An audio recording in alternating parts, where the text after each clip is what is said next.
విధానం కనిపిస్తూ ఉంది. ఈరోజు బీజేపీ రాష్ట్ర అధ్యక్షులు మా పార్టీ కార్యక్రమం అదే మాదిరిగా హిందూ సంఘాలు కొన్ని దేవాలయంలో, ఎందుకంటే పవిత్రమైనటువంటి మాసం, ఈ శ్రావణ మాసంలో కుంకుమార్చన కార్యక్రమం జరుగుతుంది.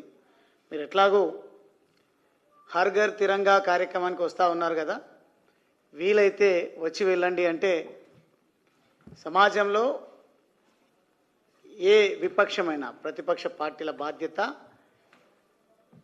ప్రతి చిన్న కార్యక్రమం ప్రతి సందర్భంలో పాల్గొనడం అనేది బాధ్యత. కారణం ఏంటంటే కార్యక్రమాల్లో పాల్పంచుకోవడము తద్వారా రాజకీయ లబ్ధి పొందడం కాదు. రామచంద్రరావు గారికి, మా ప్రెసిడెంట్ గారికి అపారమైనటువంటి అనుభవం, ఒక న్యాయవాదిగా అనుకోండి, లేదంటే ప్రజా జీవితంలో ప్రజాప్రతినిధిగా అనుకోండి, చాలా అనుభవం ఉంది.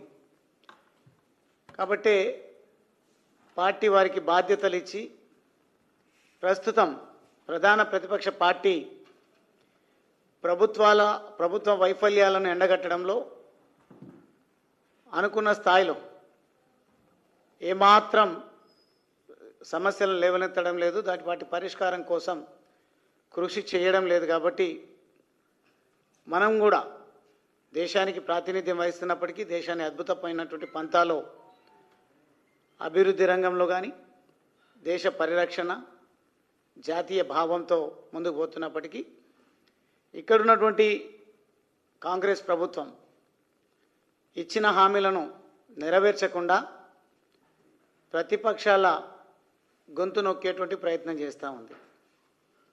కానీ ఒక వెసులుబాటు అయితే బీఆర్ఎస్ పార్టీకి కల్పిస్తుంది కాంగ్రెస్ పార్టీ. అదేంటంటే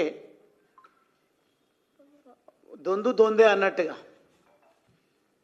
మీరు మేము మా విధానాలు మీ విధానాలు రెండు ఒకటే, అవే విధానాలు ప్రజలపైన రుద్దేటువంటి ప్రయత్నం చేద్దాం, తద్వారా మీరు కాకుంటే మేము కాకుంటే మీరు అధికారంలోకి వద్దురు అన్నట్టుగా ఈరోజు కూడబలుక్కొని ముందుకు పోతున్నట్టుగా చాలా స్పష్టంగా అర్థమవుతూ ఉంది. అందులో భాగమే విమర్శలకు ప్రతి విమర్శలకు పూనుకుంటా ఉన్నాయి. కానీ ఈరోజు రాజకీయ పార్టీలుగా ఏ విమర్శలు చేసుకున్నా పర్వాలేదు, కానీ ఎలక్షన్ కమిషన్ పైన దాడులు,